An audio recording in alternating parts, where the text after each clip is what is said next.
अस्सलामुअलैकुम दोस्तों, मेरा नाम है ज़हूर अमीन और आज मैं आपके साथ स्टूडियो की एक बनी बनाई CDR फाइल शेयर करने जा रहा हूं,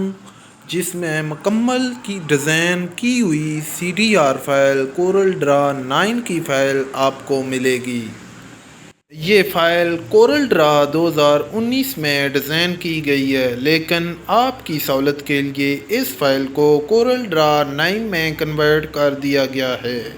ताकि आप कोरल ड्रा 9 से लेकर ऊपर वाले किसी भी वर्जन में इस फ़ाइल को यूज़ कर सकें।